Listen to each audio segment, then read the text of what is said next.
Hi, everyone. Dr. Elizabeth Bonet here. Dr. Liz, welcome to the Hypnotize Me podcast. Before we jump in, please note that the podcast is not mental health treatment, nor should it replace mental health treatment. If you need psychotherapy or hypnotherapy, please seek treatment from a trained professional. I do hypnosis all over the world, so please feel free to contact me through my website, drlizhypnosis.com, DRLIZ hypnosis.com.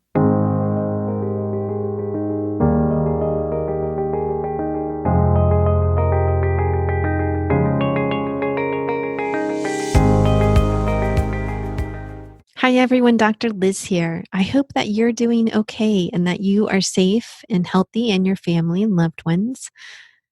This is airing in the middle of the pandemic still, July 2020, and I'm in Florida in the United States. Florida is one of the states with one of the highest rates, but so far I'm healthy and safe. So are the kids, the husband, the ex-husband's fiance, all of my loved ones so far are healthy and safe. So I'm grateful for that this week. The interview this week is about finding your purpose. It's with Ida Hardy, and she is a certified hypnotist, a longtime yoga teacher, as well as a licensed pastoral medical counselor. So she has quite the experience in spiritual matters, and she comes at this from more of the yoga perspective during the interview. What dharma means. Dharma is your soul purpose. I hope you find it helpful. I talk a little bit about hypnosis near the end of it for finding your purpose, and I absolutely have done that work over the years and had an experience myself that was very profound under hypnosis in regards to my purpose. So there are all kinds of ways to come at this, and so we just talk about a couple of ways to help you find your purpose. I hope you enjoy it. Peace.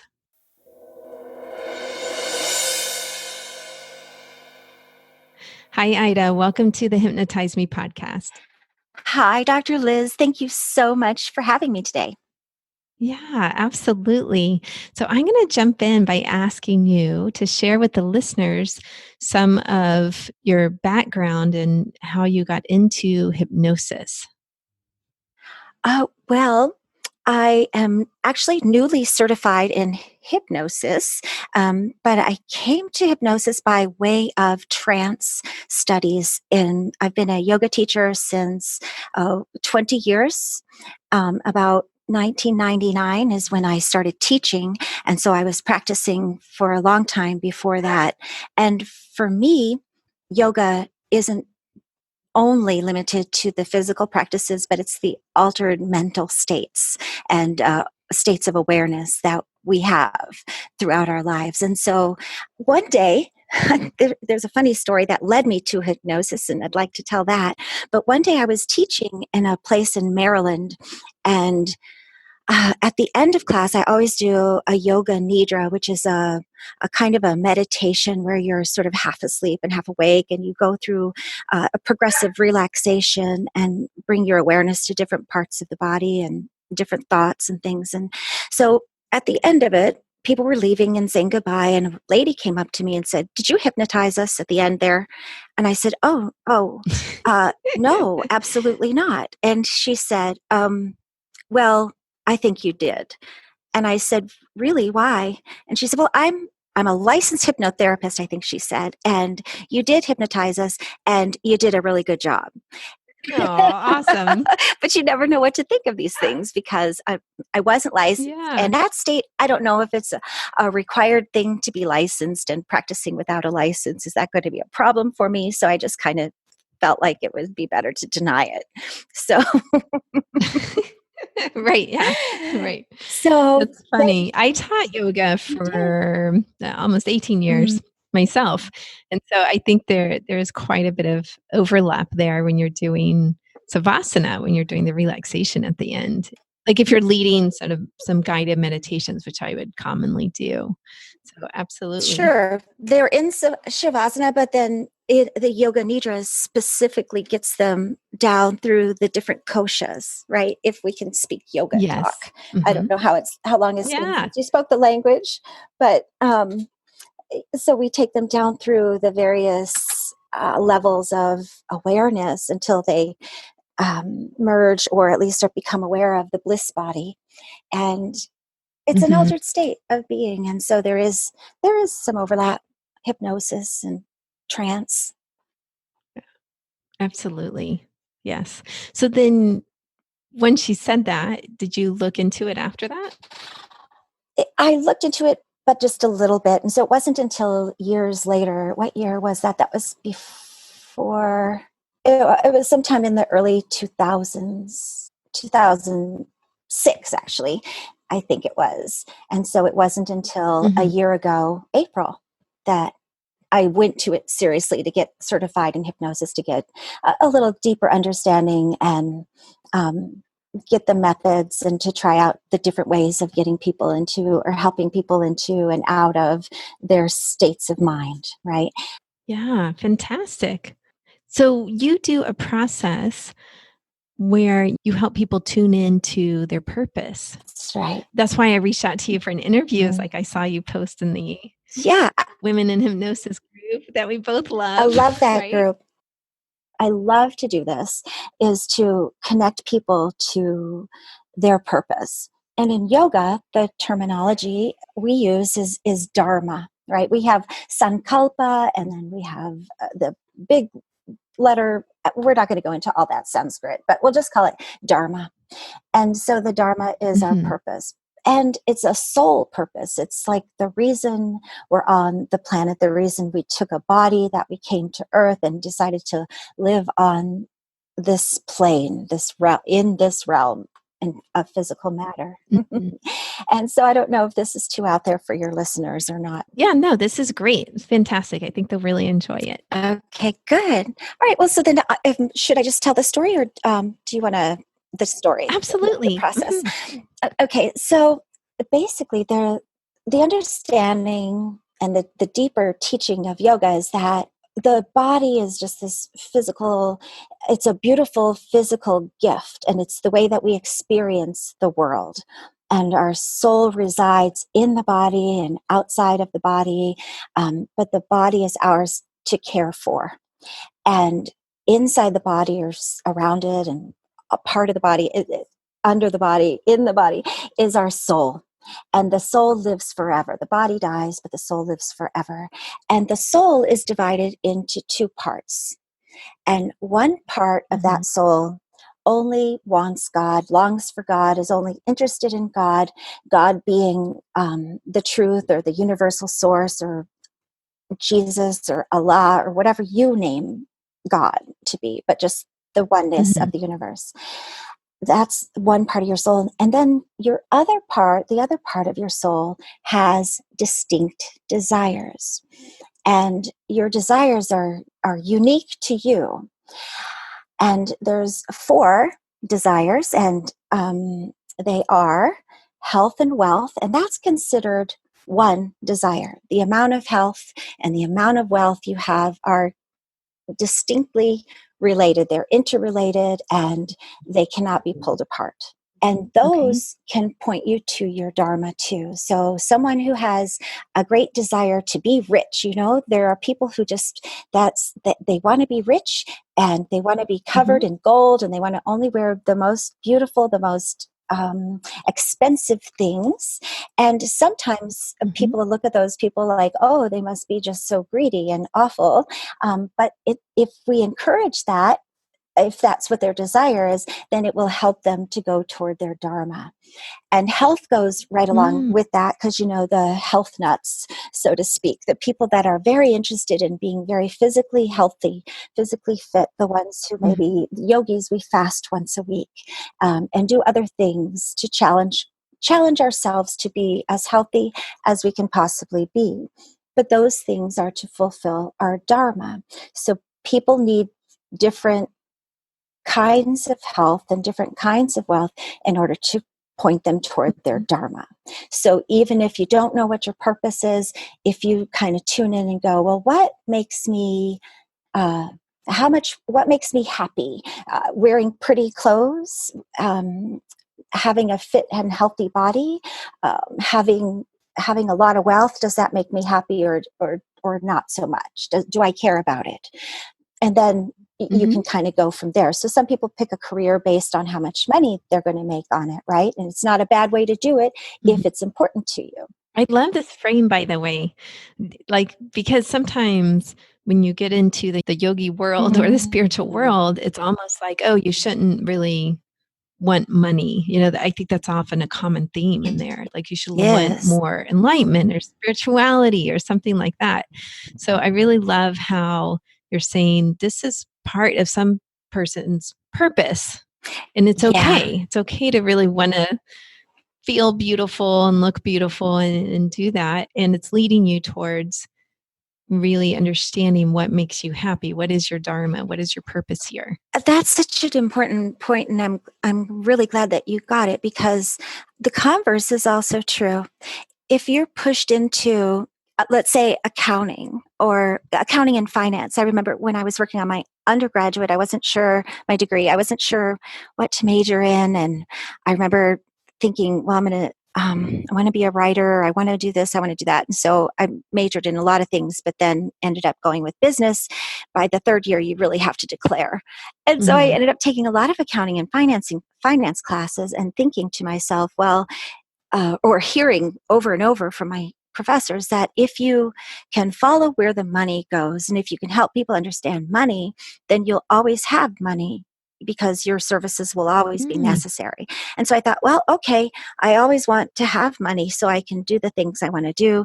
So I'll try this. And I started to major in that, but that was not my path. Mm-hmm. I have a bit of a visual processing. I hate to say that. I have a visual processing disorder. I'm dyslexic. I don't like to say those things. I see the world differently. Oh. And looking at Mm-hmm. a piece of paper or the computer screen with lots and lots of numbers, I can never make this column add up the same way twice. And I did not love it, and it didn't speak to me. But I Yeah. could tell you, Understandably. Yeah. you either like it or you really don't. And I really didn't. Right. I could read the numbers. I could see what the numbers should be close to at the end, the costs and Mm-hmm. of goods sold and all that stuff. But I knew it wasn't for me. But other people were really, really guided toward it. So if you're sort of Mm-hmm. led to do something that you don't want to do, and you don't listen to your heart, you could end up being very unhappy and very unhealthy for a long period of time in your life, until you have some kind of a turnaround. But that's not to say that your employment is the same thing as your dharma, right? Sometimes we get that Mm-hmm. confused, but something about your employment might lead you to your dharma. You shouldn't hate it anyway. So, Okay. Got it. so Well, I think a lot of people are stuck mhm. in jobs they don't like or jobs they hate, or they don't understand, why am I doing that? Sometimes there's a different level of awareness. Like, I know I'm working this job just for money Mhm. versus I know I love doing this. Right. So when the two line up, it's fantastic, right? Like, you Yeah. love your job Right. and it provides you with a good living. Like, it's fantastic. Yeah. Right. Exactly. So the next one is pleasure. So you've heard of Kama Sutra, right? So Kama Mhm. is also the goddess of pleasure, or it's the god of pleasure, and Shiva Kami is the feminine version of that. So pleasure isn't just the sexual pleasure, but it's all the senses that we experience the world with. So we have to have a body to live in the world, and we take pleasure with our eyes. The things that we look at are Mhm. beautiful. The things that we taste can be delicious. And the things that we feel, all of the things that we experience in our bodies, in our life, is kama. So Mhm. we have different preferences. We put a different level of importance on that. Yoga tells us, and Ayurveda tells us, that we need to experience pleasure with our dharma. So some people take Mhm. pleasure in service toward others and Mhm. in great sacrifice, but others don't. Mm. So it's really important to note that, because especially for women, because we give and give and give. First, we give our bodies to our babies. We carry our babies. And Mm-hmm. then even when the babies are outside the body, there's no boundary. The baby is still on your body. The baby's still with you all the Yes. time. And then at some point, there needs Uh-huh. to be some kind of a boundary. This is me and this is you. And this is what I like and this Right. is what you like. And it's okay that I like chocolate and you like vanilla. And that's another thing that we have to be careful of when we're bringing up children or when we're talking to other people, is to not criticize people for what they like, what they don't like, because what you like really takes you toward your dharma, right? If you Mm-hmm. don't experience some pleasure and it's only pain and you don't like the pain, then you're not headed toward your dharma. Because some people do experience pain while they're doing their dharma, but they don't mind it because it's a sacrifice of service in some way. Okay. Okay. And then moksha is the freedom and the liberation of not being attached to the world and understanding that the world is impermanent and that no matter who criticizes us or what they say, as long as we're doing our dharma, as long as we're serving God, that we're going to be happy. And so I know that this doesn't appeal to everyone, like that word God is complicated to some people. And so depending on Mm-hmm. who I'm working with, I might change the language a bit. But it all comes back to joining the two parts of yourself, because there's that one part of yourself, that it wants is God Mm-hmm. and to know God. And then the other part of yourself wants to be in this world and knows that there's a purpose, there's a reason why. And so what is it? And so the first one I skipped is actually to know your dharma.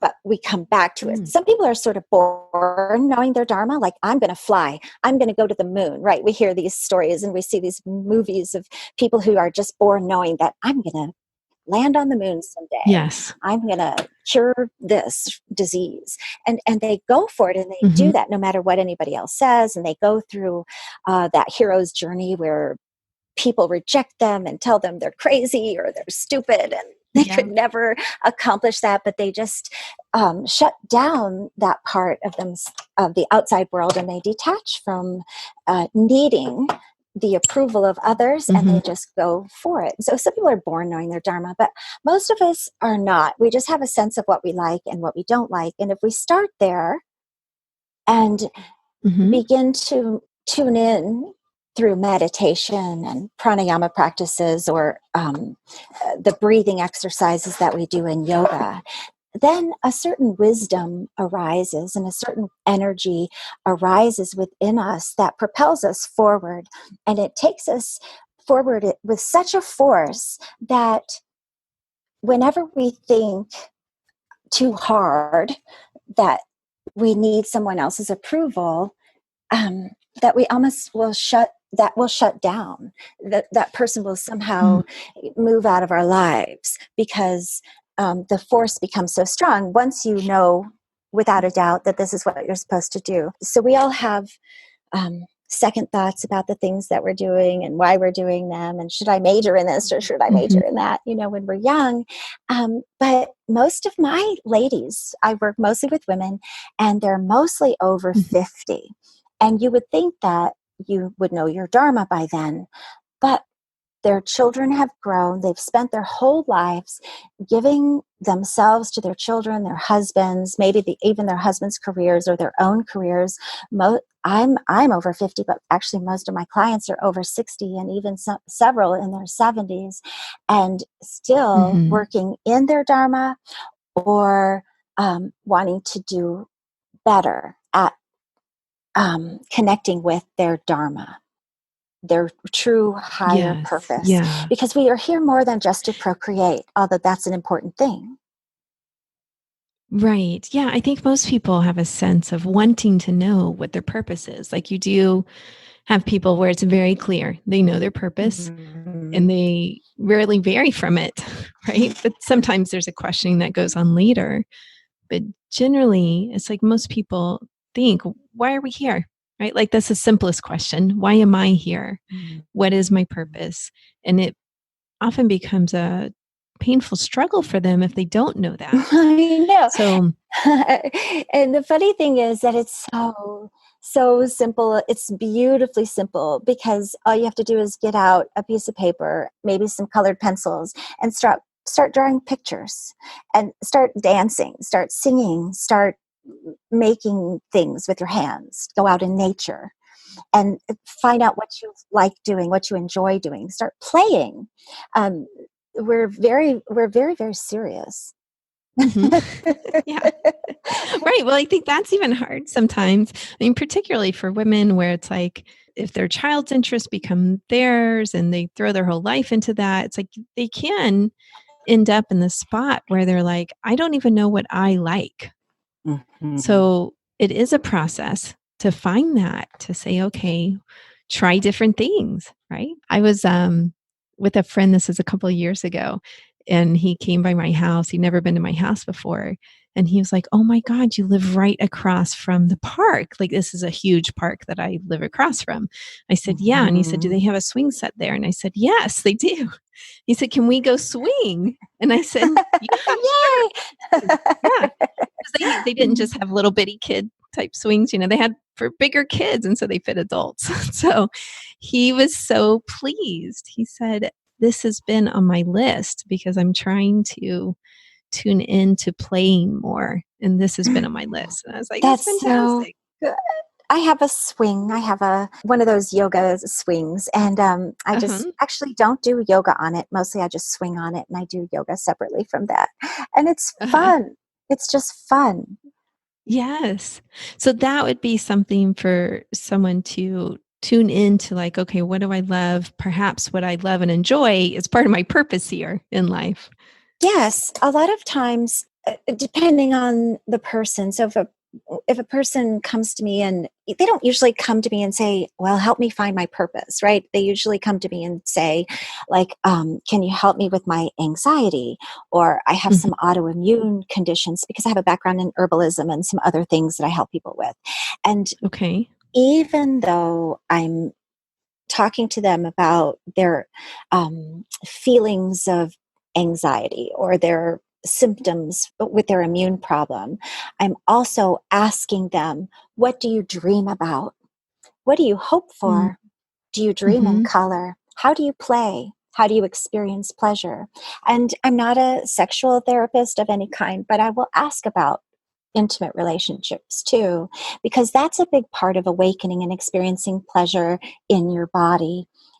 And I might start them with massaging their feet at night with oils. And then Mhm. while they're doing that, to thank their body. Thank you, feet. I love you, feet. Thank you for Mhm. carrying me around. And nobody ever stands in front of the mirror and says, I love my thighs.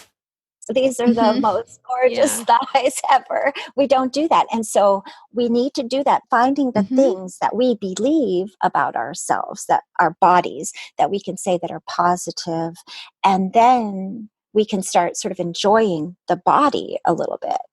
The body starts to heal itself. We start to awaken the inner healer, and we start to remember our dreams from before, from about when we were 9 years old, and we go, oh, yeah. I was going to be a journalist and I was going to travel the world and I was going to write about faraway places. And Mhm. they start to do that, and that's when, sometimes before that, but that's when I can really take them in on a journey, on a meditative journey, on what's next and how to awaken that part of their soul again so that they connect with more than just the rigid religious things that they do to connect with God. Mhm. I'm here in Texas, and we've got a lot of different churches and a lot of different opportunities to worship whoever you want to worship here.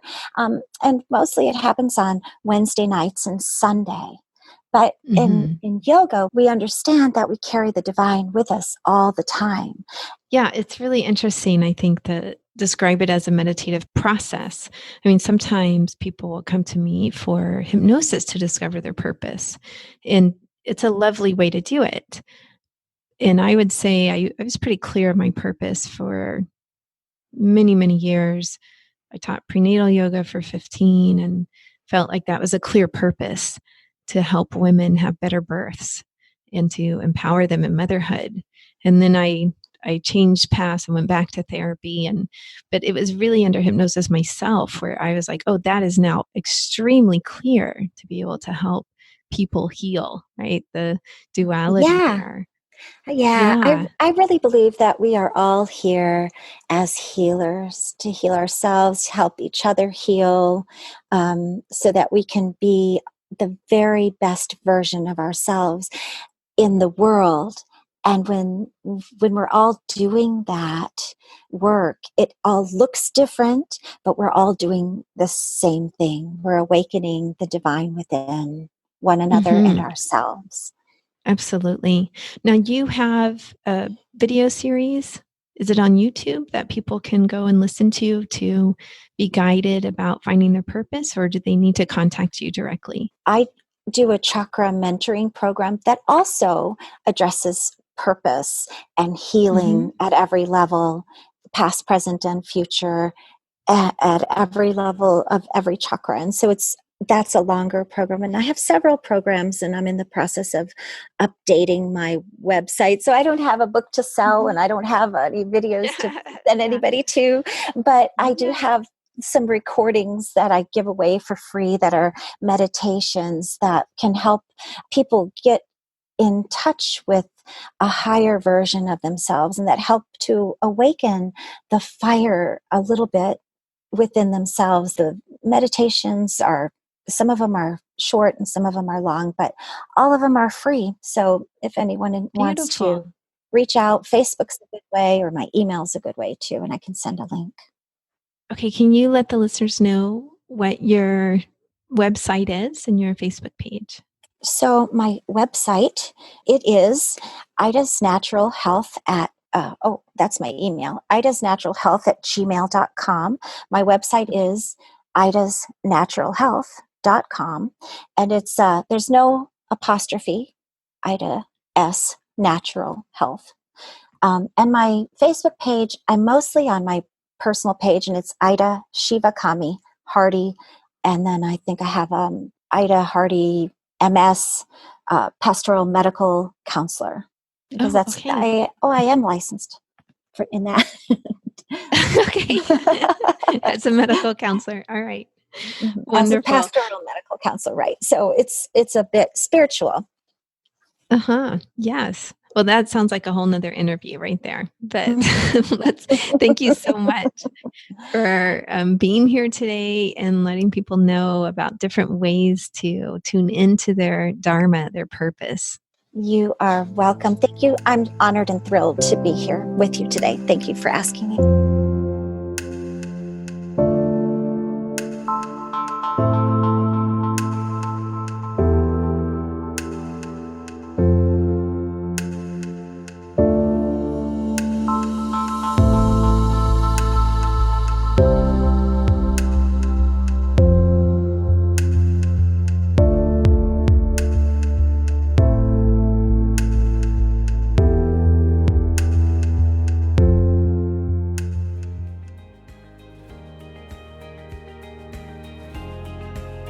I hope you truly enjoyed today's episode. Remember that you can get free hypnosis downloads over at my website, drlizhypnosis.com, DRLIZ hypnosis.com. I work all over the world doing hypnosis, so if you're interested in working with me, please schedule a free consultation over at my website, and we'll see what your goals are and if I can be of service to you in helping you reach them. Finally, if you liked today's episode, please subscribe to the podcast or tell a friend. That way, more and more people learn about the power of hypnosis. All right, everyone, have a wonderful week. Peace.